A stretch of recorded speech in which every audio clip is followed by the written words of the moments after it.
neve é assim, arrumadinha, quase um cenário.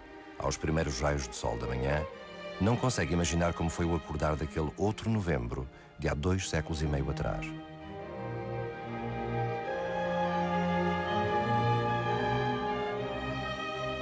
Das cicatrizes antigas pouco resta. Apenas os arcos nus e as paredes incompletas das ruínas do Carmo recordam o dia do terremoto. Morreu a cidade medieval para dar lugar a uma Lisboa iluminada, mas ficou intacta esta sentinela das desventuras passadas.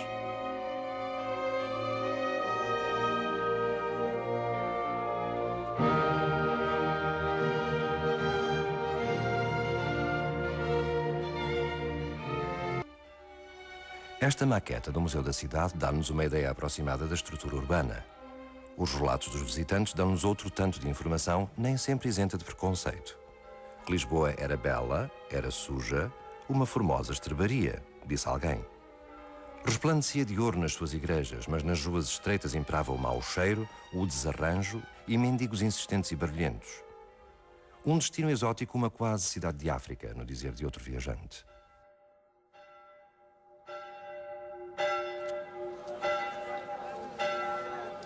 Sábado, 1 de novembro de 1755.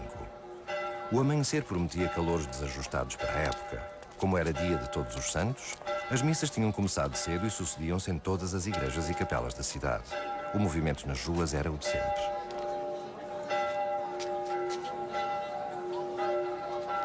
Os sinos confundiam os seus toques a chamar os fiéis e misturavam-se com a gritaria dos pedintes, dos bufarinheiros, dos aguadeiros, dos apregoadores de falsas relíquias e dos criados a abrir caminho às suas senhoras.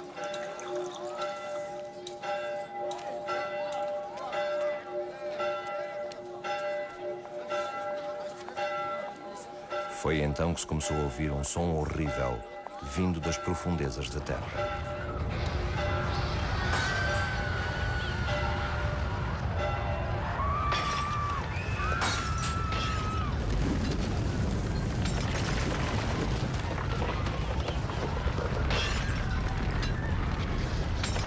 A terra não parava de tremer, as casas desabavam e já se preparava outra ameaça.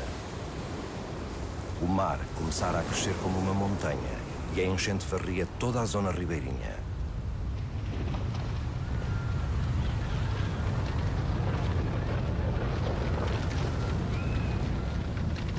Derrubou barcos, engoliu quantos se tinham refugiado ao bordo d'água para escapar à queda dos edifícios, entrou pela cidade baixa e inundou tudo quase até ao Rossio.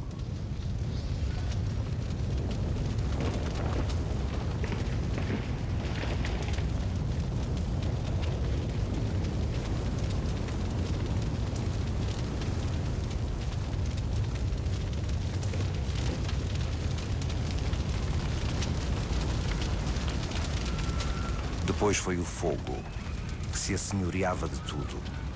Ateava-se o lume por todo o lado, fugia dos borralhos das cozinhas, atiçava-se das velas caídas das igrejas e era espalhado pelos ventos.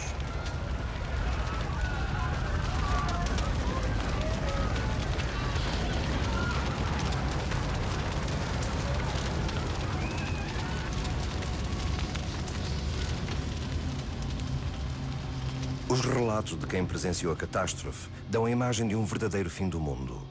No meio do horror e da destruição, a terra continuava a tremer. As pessoas enlouquecidas procuravam amigos e familiares entre as ruínas e os incêndios, ou corriam a esmo sem saber onde abrigar-se. Atualmente pensa-se que a magnitude deste sismo tenha rondado os 9 graus, o que significa destruição quase total.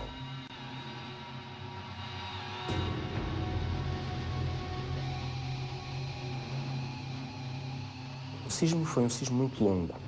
As vibrações duraram pelo menos 6 a 7 minutos. 6 a 7 minutos e há referências até vibrações que se estenderam por 15 minutos, embora intervaladas. Portanto, não houve vibrações contínuas, houve impulsos separados por períodos de repouso. Portanto, eu consigo imaginar o terror, não é? O terror provocado por esse fenómeno que se arrastou ao longo de minutos. Para as pessoas terá sido uma eternidade, não é? Uma verdadeira eternidade. E depois, como disse, a isso acumulou-se o efeito do tsunami, que chegou a Oeiras estima-se que cerca de 25 minutos depois, chegou a Oeiras, portanto, estou a falar em mar aberto, não é? E que depois entrou pela barra do Tejo, onde se deslocou mais lentamente, porque a profundidade é muito menor.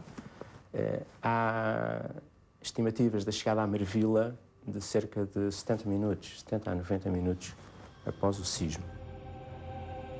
Ainda persistem as dúvidas sobre a localização da falha ou falhas que originaram o terremoto de Lisboa. A existência do maremoto indica que terá sido no fundo do mar, provavelmente a sudoeste do território continental português. Como se poderá medir a dor e o pânico e o desalento no meio de uma tal desordem? E ainda havia quem se aproveitasse do infortúnio, pilhando quanto conseguisse. Esses, se apanhados, eram enforcados na hora.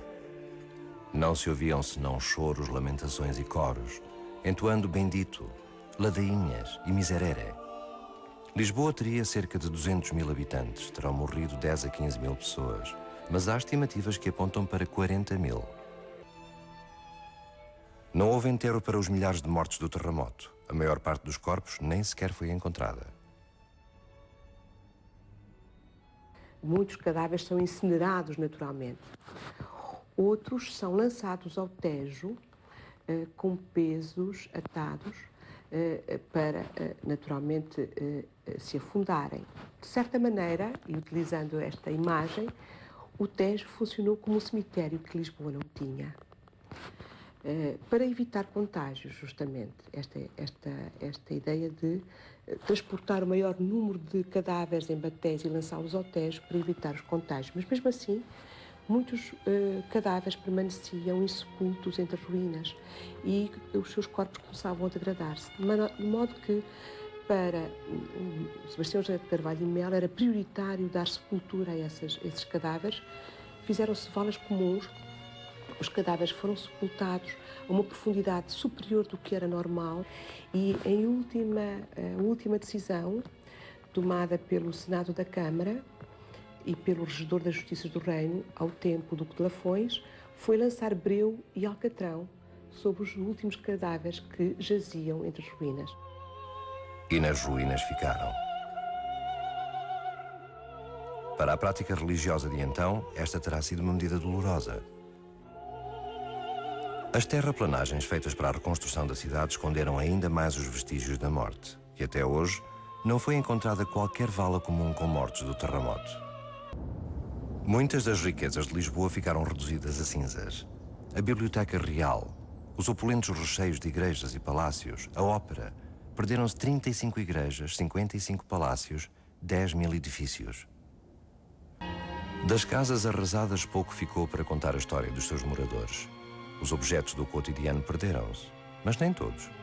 De vez em quando, as escavações arqueológicas resgatam um ou outro utensílio do dia-a-dia, peças singelas de barro que serviam à mesa de gente remediada, que constituía a maioria dos habitantes da Baixa.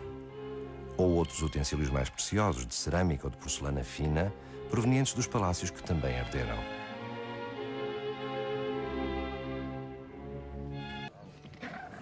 A igreja de São Nicolau foi uma das que se perdeu totalmente.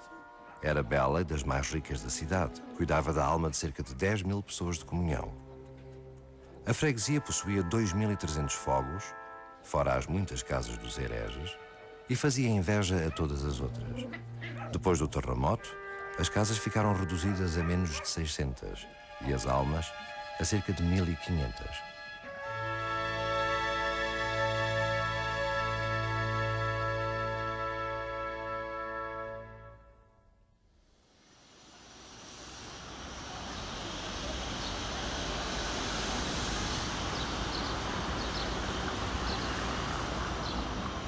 A igreja de São Nicolau atual foi reconstruída no mesmo sítio, embora com orientação diferente por exigência do novo plano da cidade.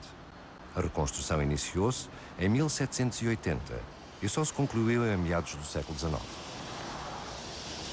É curioso também verificar que dos primeiros edifícios a serem construídos ou reconstruídos são dos primeiros edifícios, nos primeiros edifícios estão as igrejas. Ora, as igrejas, porquê? Porque era uma sociedade religiosa. No fundo, o pároco, numa paróquia ou numa freguesia antiga é o centro de uma, digamos, está no centro de uma circunscrição territorial. Se o Marquês de Pombal queria, de facto, conhecer o que se passava no país e se queria atalhar às diversas necessidades, se queria saber quem existia e quem tinha morrido no terremoto, naturalmente que se socorreu dos párocos.